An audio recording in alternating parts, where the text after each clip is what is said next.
Yes, today is the day. Of her room angry. So now we're going to get started on Beep. So some history behind Beep. Get more sad. Buckle up, kids. This is gonna be a little sad. Ready. Better cry. So the second year when I was going to submit something to Hamilton, I had no idea what I was going to write. I was very blocked, but I think somewhere I knew it was going to be a sad show, and I was trying to I wasn't sure if I was ready to write a sad show, and then I had written for context, Meaghan and I's mom died of cancer 5 years ago. And so I had done some writing about my mom dying, but not a lot. I had written a poem that was meant to go into an anthology, and the anthology never managed to get printed.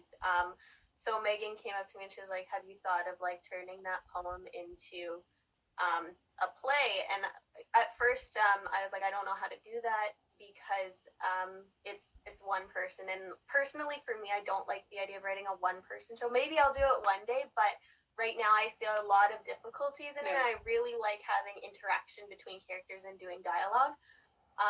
So then I just kept thinking of what Meaghan was saying, and it was getting more and more obvious that I was ready to write something about my mom's death. And for Beep is a lot about everything I kept inside, and like Meaghan too. There's a lot I think there's a lot of similar feelings with this show. Yep. The things that I kept inside, and that how complicated grief is, as well as how other people react to grief who haven't necessarily actually dealt with it. They're just reacting to it as bystanders, and like Eden isn't necessarily. So there's two characters, Abby and Eden. Abby is the one grieving, and Eden is the bystander. Eden isn't based off of one person in particular. It's more of many things that I went into contact with people after my mom died, and things that were said. So it was just Eden is kind of like many people. But yeah, so Beep is about that. I'll read the synopsis. No, hold on, we should talk a little more. Okay.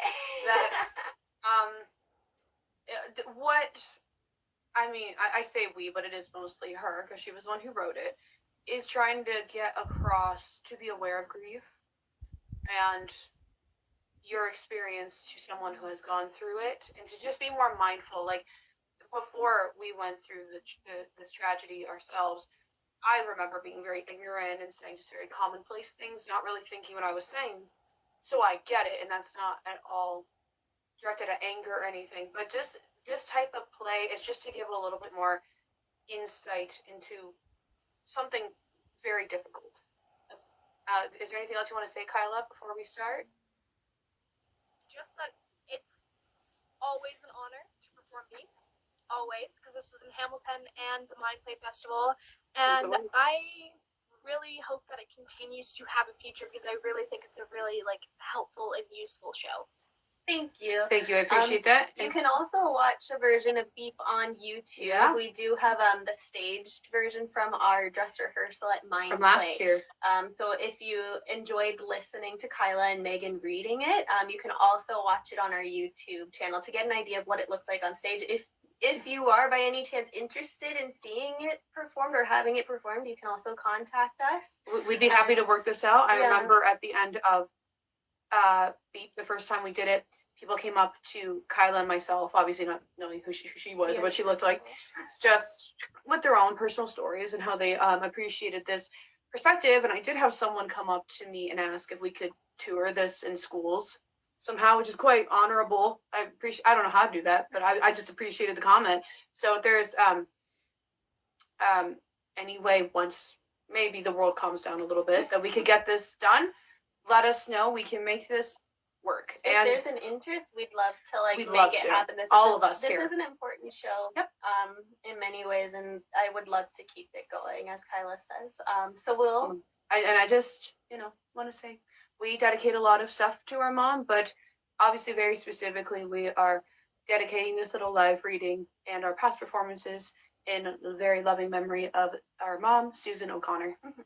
Oh yeah, another thing, sorry. This play was originally, before I submitted it as Beef, it was under the working title for Susan, for my mom, but it just, it didn't. You'll see why this title works. You'll see why this title works better.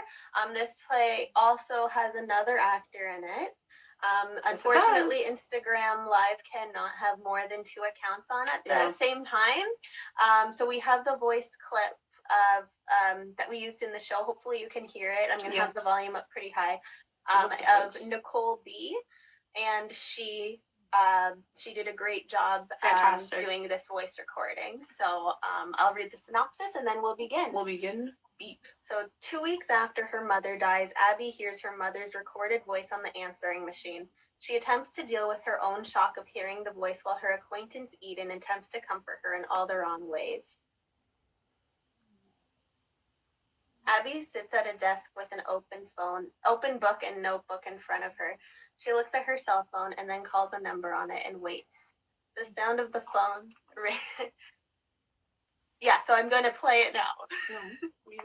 I know what I'm doing. So,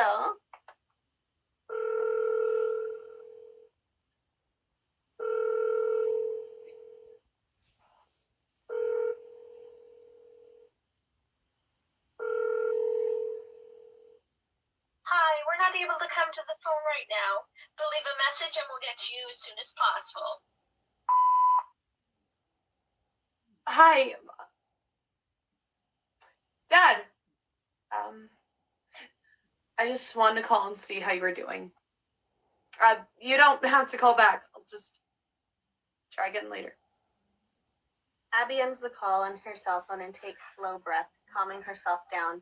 Eden walks up to her while Abby sits staring at her cell phone. Abby doesn't notice Eden until she loudly sneaks up beside her. Hey, Abby. Oh, God, Eden, you scared me. Sorry, didn't mean to spook you. What you doing? Just calling my dad. He wasn't home, so I left a message. Cool. The air is awkward between them, something left unsaid, or rather, something that they are avoiding. So, are you working on Dr. Miller's paper? Trying to. I keep putting it off. I mean, 8,000 words? I know, this is only a third-year course. I mean, I know she's trying to prep us for next year, but this is too much. I'm sure if you talked to her, she'd give you an extension. I mean, if you explain things. Thanks. I talked to her already. She gave me an extension. I just wanted to try and finish it on time. Cool. That was nice of her. So, how are you? Abby looks at Eden and thinks for a moment. She says the next line slowly. Do you know?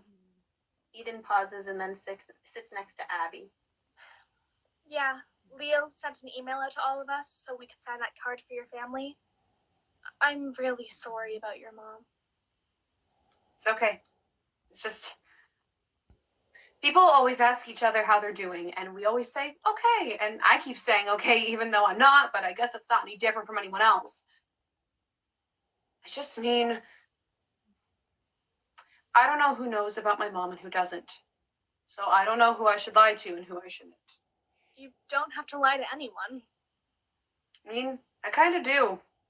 Abby starts off normal, then gets to rambling. Telling people right off the bat that your mom's dead is kind of a buzzkill, and then everything gets awkward, and then you feel bad for asking, but it's not like it's their fault, because how are they supposed to know that my mom's dead? But you know. And so it's kind of better. I don't have to lie as much. You don't have to lie to me or anyone in the History Society. We're your friends. No, they're not. We're not. I don't mean that in a bad way. We only hang out when we're doing something for the History Society, or if we're in the same class or studying. We just hang out at school, you know? Eden looks uncomfortable at this information. She doesn't know how to respond because Abby is telling the truth. Mark and Eileen were the only ones from the History Society who came to my mom's visitation. It was nice of them. It meant a lot to me. I was going to. We all would have. It's just that we had the winter mixer and we needed some people to stay and help. Yeah, I saw Leo's email. I saw the email about Emma's mom, too. What are the odds that our moms both die of cancer within 2 weeks of each other? Are you going to the visitation? I didn't check when it is. But I should be able to. If it's not the same night as my night class, I'm gonna really try to go. I'm not. I know I should. Our moms are dying together. I'm sorry. That was morbid. I didn't actually see Emma there, though. But she messaged me after my mom died. She said she saw me with my family. I guess I was just too distracted. They have this weird communal area in the center of the floor. And it has these walls, so it tries to hide the hospital and the rooms and the nurses from this little area. And it tries to feel homey, or like a waiting room. Anyways, it's so family members have an area to talk to each other while they're waiting to see the patient. The floor is basically for people who are dying. So the patients usually have a lot of visitors. They have toys for they have toys for kids, magazines, a TV, anything that provides a little bit of normality. A tiny distraction from what's really going on. I remember my mom was having some sort of test done, or maybe a nurse was emptying her bedpan. I don't remember, but we had to wait in that communal area for a bit, and I just remember that it was packed with people. I thought it was crazy how all these people had come at once to visit their relative. I'm pretty sure that was Emma's family. I just wasn't paying attention. A social worker talked to all of us really quickly then. Well, my sister and I really quickly. Then they focused on our dad. But that's not important. Sorry. It's okay. You can talk about this stuff with me if you want. I just can't go to it. Not so soon afterwards. It just freaks me out thinking about being there. We still have so many flowers at my house, and it just keeps bringing me back there. I keep thinking I'll turn a corner and see her body in the living room. I get it. No, you don't. You don't get it. Not at all. Just because you can't relate to something doesn't mean you have to pretend that you do. You can say you don't know what it's like. Okay, I'm sorry, you're right. I don't know. The only time I went to a funeral was for my grandpa, and that was when I was 8. But that's different than this. It's different than this. Upon Eden tries to help, but is totally not helping. I know it must be really hard for you right now with school and your mom passing. You can say she died. Don't like the euphemisms. I just don't want to make you uncomfortable. I think it's making you more uncomfortable than it is me. I'm not.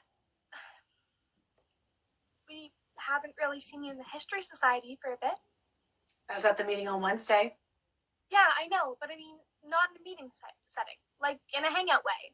Me and the other execs miss seeing you. We don't want you to seclude yourself after all this.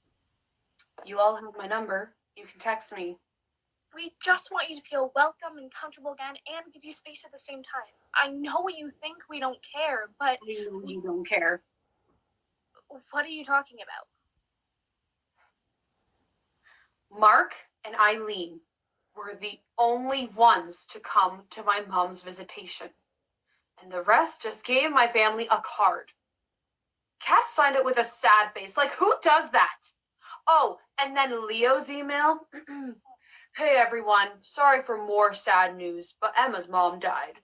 We have a card in the office for you to sign, and blah, blah, blah, blah, blah. It's not like we asked you all to get a card to sign. And how sad is this making any of you anyways? I know that sounds selfish, but maybe I want to be selfish and rude just for right now.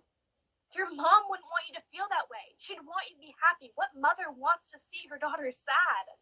Abby checks her phone and Eden notices. Did you want to try to call your dad again? My class starts soon anyways. Eden clearly wants to get out of this conversation. I will in a few minutes. How's he doing? Not as well as I am, but he's trying to pretend that he's doing okay. I don't know how to help him. He's alone, and he's sad. He's so sad. And I don't know what to do. When we got home from the hospital, after she died, he just sat on the couch with his wedding ring on, twirling it around his finger, and all I could think was, what do I do? What do I do? Because I don't know how to fix this, because he's sad, and I'm sad, and he's alone in the house, and I'm here, and I just need to make sure that he's okay. That's why I called him. I just want to make sure he was okay. That he wasn't feeling too alone. He wasn't home, and I got the answering machine. I forgot my mom recorded the message for it. It was just such a normal thing before. I'd call home, and if no one was there, it would be her voice. And that was normal, because even if she was at home, then I'd hear her voice. It was a guarantee that at some point in the day, I would hear her. It was so ordinary that I didn't even think about it when I called just now, and then I heard her voice.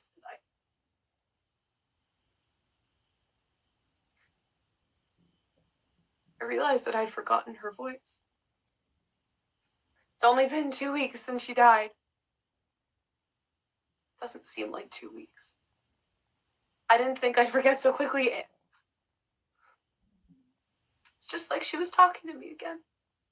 Like I could talk to her. I almost said her name when I was leaving the message. I just keep thinking about what else I'm going to forget. What else I've already forgotten. You're not going to forget her. I know that, but I mean other things. It's already hard to remember some of the good times because she was so sick for so long. And that isn't fair. Because she was healthier longer than she was sick. There are more good times than bad, but the bad ones are so much easier to remember. The diagnosis, the chemo, when she lost all her hair. A hospital, the pain pills. She couldn't wake up anymore.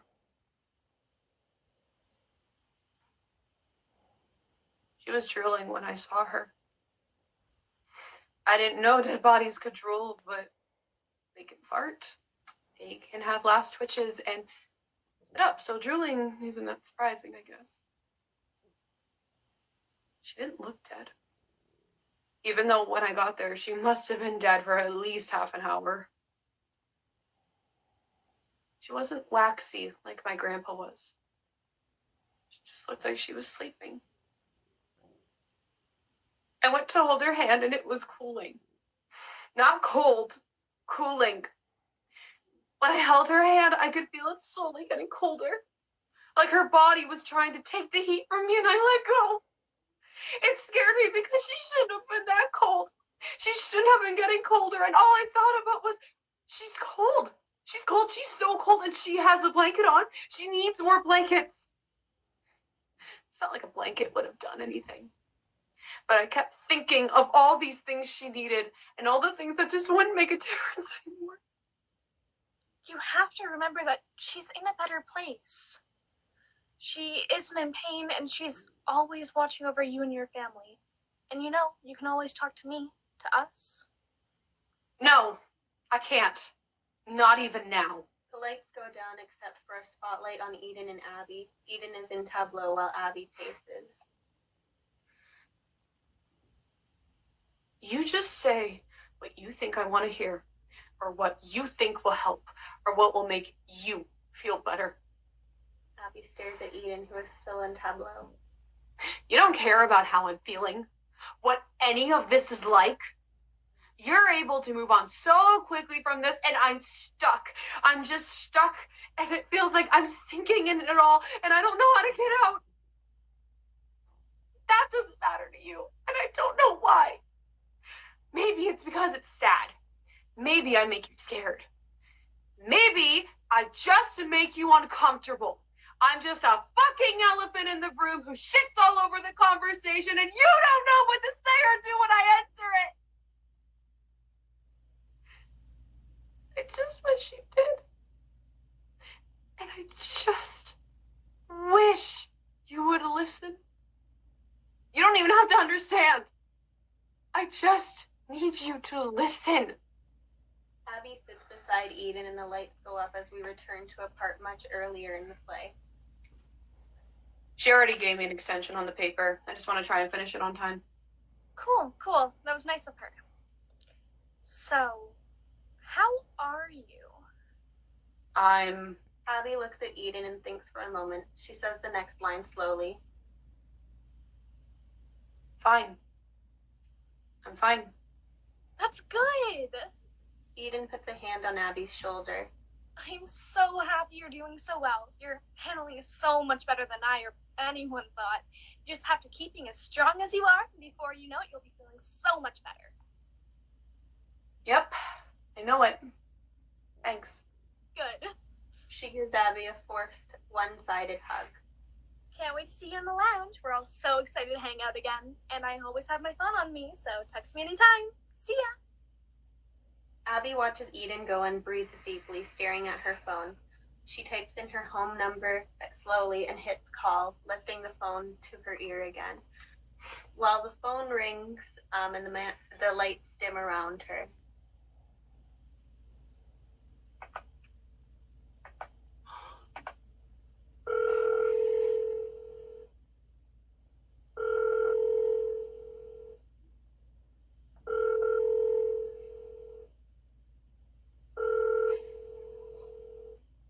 Hi, we're not able to come to the phone right now.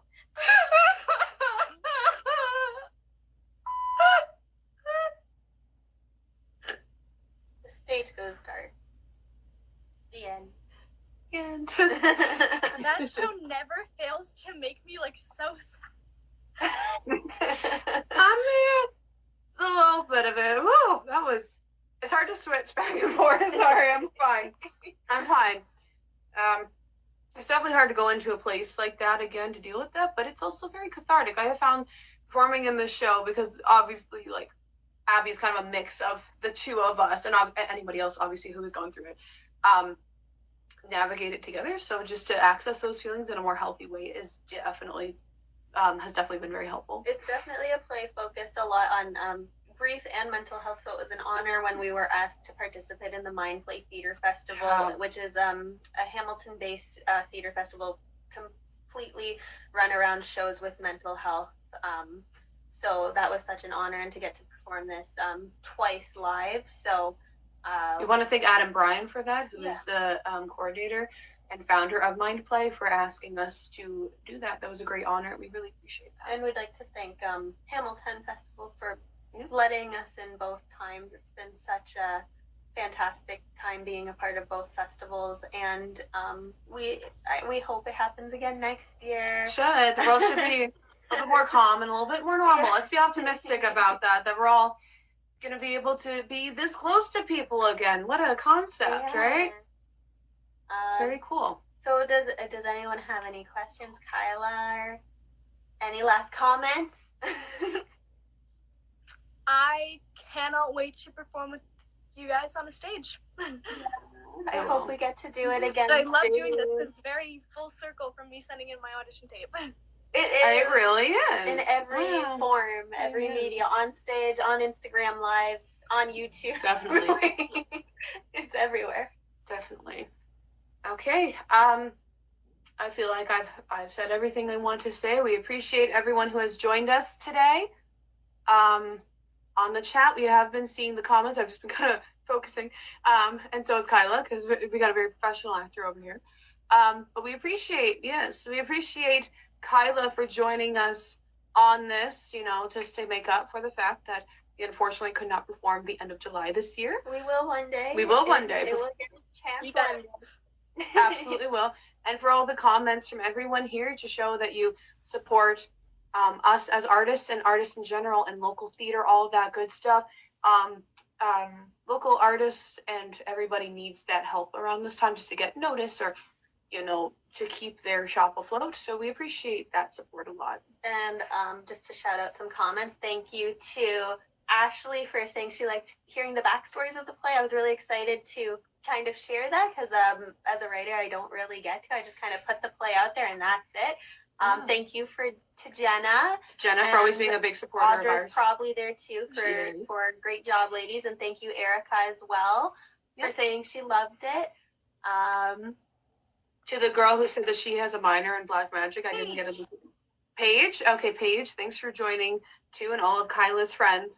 We appreciate all you Gen Zs joining us, rolled millennials, and we appreciate it. And thank you again for Jenna for saying it's always an honor to see us perform. We love performing for people. Of course we do. And I also saw one of Kyla's friends say, "We love Kyla." We also love Kyla. So we're so happy that this is secretly a Kyla fan account, guys.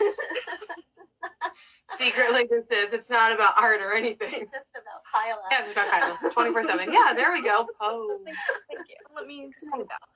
Yeah. We should take a bow. Let's time it together. Okay, 1, 2, 3. Yeah, that's pretty good considering we're not together. Oh, and thank you to Audra for saying she loved it too. I'm glad that you enjoyed it. Thank you, because you've never seen her place before, so. Okay. But yeah, thank you so much for this time and for your comments. We're like, theater would be nothing without the audience. That's we would very just true. be on stage in an empty theater. Looking like so idiots. It's all about you. We do this for you guys, and thank you guys so much for being an audience here online. Very gracious one. Adapt during this hard time. Yes. But that's the thing. We can still find ways to have fun and interact and do theater and other fun stuff together. Yes, and we hope that everyone is staying safe, staying healthy, but more important than that, staying as happy as you can during this time. Yeah, it can be very hard, but And staying at home. And staying at home. Yes, please. Please stay at home. Social distancing, physical distancing. Wash your hands. Wash your hands. Wash your filthy hands. Wash your hands. But yeah, stay safe during this time, and thank you again for all of this. We would not be here without all of you. We wouldn't, and we want to again just thank Kyla for always being here whenever